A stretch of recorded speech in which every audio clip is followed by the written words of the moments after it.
Hello students, आप सभी का हमारे इस यूट्यूब चैनल में स्वागत है। स्टूडेंट्स, हम प्रोबेबिलिटी एंड स्टैटिस्टिक्स का पेपर सॉल्व कर रहे हैं। ये 2022-23 का पेपर है। क्वेश्चन नंबर 4A पे हम पहुंच चुके हैं।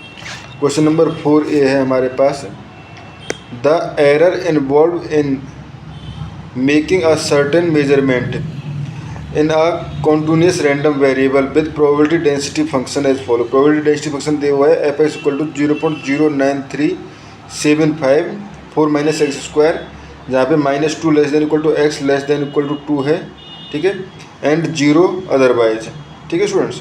ये हो गया हमारे पास। उसके बाद कंप्यूट, फर्स्ट चीज़ जो कंप्यूट करना है वो है ऑब्टेन द CDF। CDF क्या होगा वो हमें निकालना है।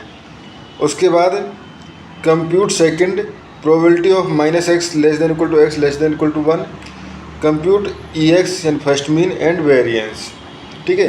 तो इसको सॉल्व करना चालू करते हैं। पहले CDF, ठीक है सर। CDF बेसिकली, CDF का मतलब हमारे पास हमें इंटीग्रेशन कर देना है। और हमें पता है कि f(x) जो है वो 0 है अगर -2 is less x is less than -2, ठीक है, and x strict less than and x greater than 2 के लिए, ठीक है। तो हमारे पास यहाँ पे अगर हमें f(x) निकालना है तो f(x) ये हो जाएगा हमारे पास -2 टू इंटीग्रेशन होगा -2 to x, ठीक है, -2 to x एंड ये हो जाएगा हमारे पास Vx का है हमारा, Vx ये रहा हमारे पास, ठीक है, 0.09375 0.09375, ठीक है स्टूडेंट्स। तो इसको मैं लिख सकता हूँ 0.09375, ठीक है, ये हो गया। और 4 - x², तो ये हो जाएगा 4 - t²dt। अब t बेसिकली वेरिएबल का नाम चेंज किया क्योंकि लिमिट में जो है हमारे पास ऑलरेडी x है, ठीक है, तो हमें हमेशा दूसरा वेरिएबल यूज़ करना है। अब ठीक है, अब इसका अगर मैं इंटीग्रेशन करूँ तो 0.09375 और ये हो जाएगा हमारे पास, इंटीग्रेशन हो जाएगा इसका, देखो इसका हो जाएगा 4t और इसका हो जाएगा -t³ और लिमिट हो जाएगी x = -2 to x -2 to t = x, ठीक है। अब हम लिमिट अप्लाई कर देते हैं। तो लिमिट अप्लाई करने पे ये आ जाएगा स्टूडेंट्स हमारे पास 0.09375, ठीक है, एंड 4x - x³/3, ठीक है। जब 2 अप्लाई करेंगे, जो -2 वाला अप्लाई करेंगे तो ये हो जाएगा हमारे पास -8, ठीक है। -2 अप्लाई किया तो ये -8, बट माइनस साइन की क्यों लोअर लिमिट है तो माइनस साइन की वजह से ये हो जाएगा प्लस, ठीक है। अब देखो माइनस क्योंकि देखो यहाँ पे माइनस साइन है तो उसकी लोअर लिमिट है तो अप्लाई करेंगे तो ये माइनस हो जाएगा प्लस में, बट -2 का क्यूब है तो -2 का क्यूब फिर से माइनस देगा, ठीक है। तो ये हो जाएगा -8/3, ठीक है स्टूडेंट्स। जब इसको हम सॉल्व करेंगे तो बेसिकली अगर ये वैल्यू है, इस वैल्यू की जो ये वैल्यू है वो नियर अबाउट होती है हमारे पास नियर अबाउट 3/32, ठीक है। या आप कैलकुलेट कर सकते हो या आप डायरेक्टली इसी कैलकुलेशन में आगे बढ़ सकते हो। मैं इसकी वैल्यू यहाँ पे ये रिप्लेस करके चल रहा हूँ, ठीक है। तो 3/32 की वैल्यू अगर इसको रिप्लेस कर देते हैं तो यहाँ से ये हमारे पास हो जाएगा, अंदर मल्टीप्लाई करना पड़ेगा, ठीक है। तो ये हो जाएगा आपके पास, देखो 3/32, ठीक है।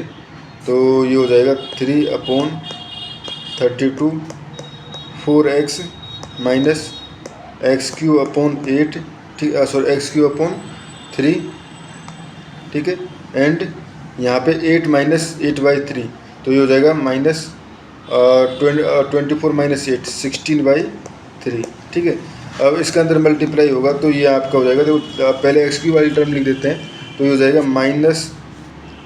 -x³/32, ठीक है, ये वाला। उसके बाद ये वाली टर्म लिखेंगे तो ये हमारे पास हो जाएगा मल्टीप्लाई, बेसिकली ये हो जाएगा +3x, 4 से डिवाइड हो जाएगा ना ये, तो 3x/8 + 3 से 3 कट जाएगा, ये हो जाएगा हमारे पास 1/2, बट ये माइनस साइन के साथ, ठीक है। ये हमारे पास स्टूडेंट प्लस का बच्चा, ठीक है, तो ये हमारे पास प्लस 1/2, तो ये आ गया आपका f(x), ये आपका आ गया CDF, ठीक है। और जहाँ पे ये basically -2 less than x less than 2, ये कंडीशन भी है, ठीक है। यानी इससे पहले वाले टर्म के लिए 0 और इस वाले टर्म के लिए, इससे ऊपर वाले टर्म के लिए ये वैल्यू होगी 1, ठीक है स्टूडेंट्स। ये हो गया हमारे पास। अब इसके बाद आप इसको वेरीफाई भी कर सकते हो, x=2 पुट करोगे तो इसकी वैल्यू जो है वो 1 आ जानी चाहिए। आप इसको सॉल्व करके देख सकते हो, सॉल्व करने में कोई इशू नहीं है, ठीक है। तो ये हो गया। इसके बाद हम आगे बढ़ते हैं, ठीक है। तो ठीक है, ये हो गया हमारे पास। अब सेकंड पार्ट है हमारे पास p -1 less than strictly less than x और less than 1, strictly less than, दोनों जगह ही स्ट्रिक्टली लेस देन है, ठीक है। तो स्टूडेंट्स ये सिंपल सा हम यहाँ पे कर सकते हैं f(1 - f-1), ठीक है। तो f=1 वैल्यू पुट करोगे तो f1 ये आ जाएगा हमारे पास। आप जब पुट करोगे तो -1/32 + 3/8 + 1/2 = ये नियर अबाउट आ जाएगा आपका, कर लेना, ठीक है, जो भी है। f-1 आपके पास आ जाएगा 1/32, ठीक है, एंड -3/8 + 1/2, ठीक है। और हमें करना है f1 - f-1, ठीक है। तो बेसिकली -1/32 -1/32 + 3/8, फिर +3/8 एंड 1/2 से 1/2 कट जाएगा, ठीक है स्टूडेंट्स।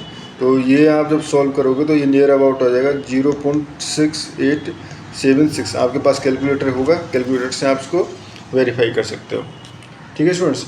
ये हो जाएगा।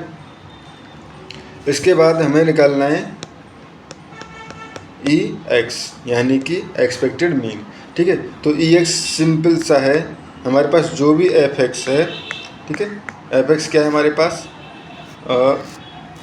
ऊपर जो गिवन है ये वाला टर्म, ठीक है। तो ये EX, और बेसिकली EX इस वाली टर्म को हमने जो पॉइंट में जो टर्म है इसको हमने 3/32 से रिप्लेस कर लिया था ना। तो ये 3/32 से रिप्लेस करने के बाद ये टर्म जो है ये बन जाएगा EX = fx बन जाएगा 3/32, 3/32, ठीक है, एंड ये बन जाएगा 4 - x² था, ठीक है। तो अब EX निकाल रहे हैं हम, तो ये बन जाएगा इंटीग्रेशन जो है वो हो जाएगा हमारे पास ऑब्वियसली -2 से 2, क्योंकि वहीं से लिमिट अब हमारे पास डिफाइन है x.3/32 4 - x², ठीक है स्टूडेंट्स। ये हो जाएगा हमारे पास। अब जब आप इसको सॉल्व करोगे तो अगर आप देखो तो ये बेसिकली हमारे पास इस तरह का है कि ये हमारे पास 3/32 अगर बाहर भी ले लें हम तो ये हो जाएगा हमारे पास -2 to 2 4x - x², ठीक है। और अगर देखें तो लिमिट जो है बेसिकली मैं यहाँ से भी कह सकता हूँ स्टूडेंट्स ऑफ dx, ठीक है, मैं यहाँ से भी कह सकता हूँ क्योंकि लिमिट जो अगर इंटीग्रेशन करेंगे तो ये टर्म पे इसका स्क्वायर आएगा, इसका 4 आएगा, और लिमिट जो है वो 2 to -2 यानी -a से +a तक है। तो उस कंडीशन में ये वैल्यू जो होती है 0 होती है। आप चाहे तो वेरीफाई कर सकते हो, ये EX = 0 आ जाएगा। नाउ EX² है, EX² बेसिकली क्या होता है हमारे पास -2 to 2, ठीक है, x², और ये हो जाएगा 3/32 4x - x 4 - x², 4 - x² of dx, ठीक है। तो अब ये 0 नहीं होगा क्योंकि इसमें हमारे पास पावर, जब हम इसका इंटीग्रेशन करेंगे तो और पावर्स आएंगी, ठीक है। तो ये हो जाएगा हमारे पास 3/32 को तो हम बाहर ले लेते हैं, ठीक है। ये हो जाएगा -2 to 2 4x² - x⁴ dx। ये हो जाएगा हमारे पास 3/32, ठीक है। ये हो जाएगा हमारे पास 4x³ 3 minus x to the power 5/5 और लिमिट -2 to 2। ठीक है स्टूडेंट्स। अब स्टूडेंट्स जब आप लिमिट अप्लाई करोगे तो लिमिट अप्लाई करने पे आपके पास ये चीज़ जो आ जाएगी वो आ जाएगा आपके पास, सॉल्व करोगे तो आपके पास नियर अबाउट 0.8 आ जाएगा।